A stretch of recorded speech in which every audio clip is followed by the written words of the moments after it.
बघा, एका धनसंख्येच्या वर्गातून त्याच संख्येची तिप्पट वजा केली तर उत्तर 238 येते. तर ती संख्या कोणती सर?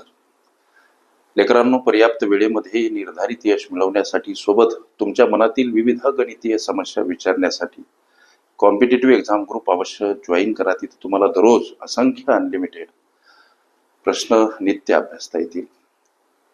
स्पर्धा परीक्षेमध्ये खास करून ज्या ज्या घटकावर प्रश्न विचारली जातात लेकरांनो, त्या प्रत्येक घटकाची प्लेलिस्ट माझ्या चॅनलवर उपलब्ध आहे. लक्ष द्या. आणि प्रत्येक प्लेलिस्ट मध्ये शेकडो हजारोच्या संख्येमध्ये सरावासाठी गणित उपलब्ध आहे. लक्ष द्या. कॉम्पिटिटिव्ह एक्झाम ग्रुपमध्ये जॉईन होणं शक्य झालं नाही तर चॅनल अवश्य सबस्क्राईब करा, बेल आयकॉनची घंटी दाबा, जेणेकरून मी वेळोवेळी अपलोड केलेल्या संभाव्य अशा प्रश्नांचं नोटिफिकेशन तात्काळ तुम्हाला प्राप्त होईल. हा प्रश्न सोडवत असताना एक धनसंख्या, आता ही एक धनसंख्या, लक्ष द्या, ही एक धनसंख्या x समजू. गणित काय म्हणते की एका धनसंख्येच्या वर्गातून म्हणजे एक धनसंख्या x चा वर्ग करा, त्याच संख्येची तिप्पट म्हणजे x ची तिप्पट 3x वजा केली असता येणारं उत्तर 238 सापडते. मग ह्या अशा पद्धतीची मांडणी करा.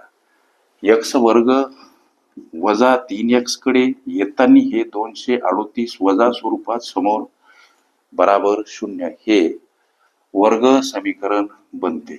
लक्षात घ्या. आता वर्ग समीकरण का बनलं? हे 238 इकडे येताना वजा का मांडले? संख्या परस्पर विरुद्ध बाजूने जाताना अधिक असेल वजा स्वरूपात मांडा. गणितीय गुणधर्म पाठ करा. लक्षात घ्या, प्रत्येक प्रश्नाला काही गणितीय गुणधर्म असतात, ते आम्ही गिरवले पाहिजे.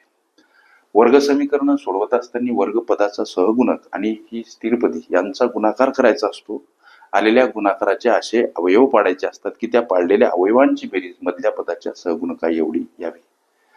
मग या वजा 238 चे अवयव जर पाडले तर वजा 17 आणि अधिक 14 असे पाडावे लागतात.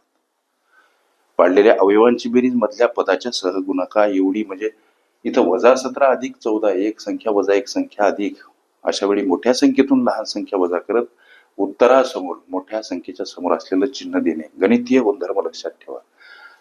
आणि इथं गुणाकार जर करू गेले तर वजा गुणिला अधिक वजा 17 गुणिला 14 238. मांडणी करत असताना तोडून करा. जसं की x वर्ग वजा 17x अधिक 14x वजा 238 बराबर 0. दोन राशी तयार झाल्या, ही एक आणि ही दुसरी.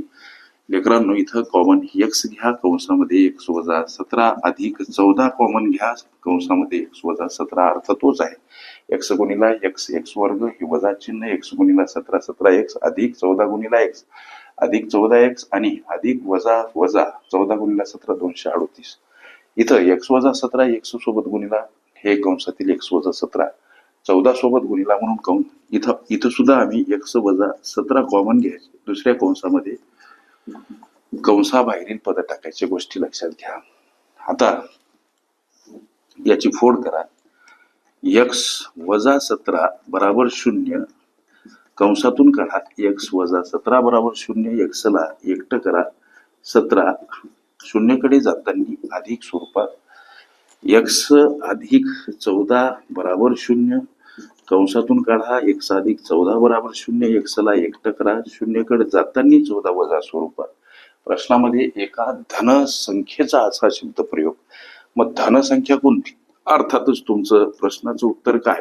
ती धनसंख्या 17 आहे.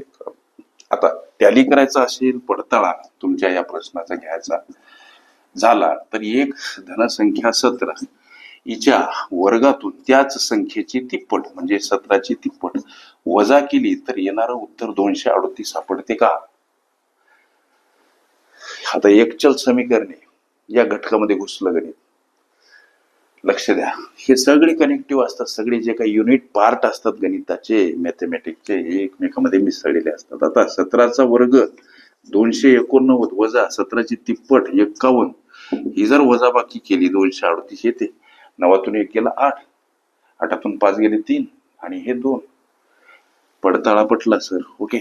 म्हणजे विचारलेली ती धनसंख्या कोणती? 17 हे तुमच्या प्रश्नाचं निर्विवाद उत्तर अशा पद्धतीच्या अनेक संभाव्य प्रश्नांचा सराव करायचा असेल, खरंच तुम्ही कुठली स्पर्धा परीक्षा देत असाल, अवश्य चॅनल सबस्क्राईब करा. बेल आयकॉनची घंटी याच्यासाठी दाबा की मी वेळोवेळी अपलोड केलेल्या संभाव्य अशा प्रश्नांचं नोटिफिकेशन तात्काळ तुम्हाला प्राप्त होईल.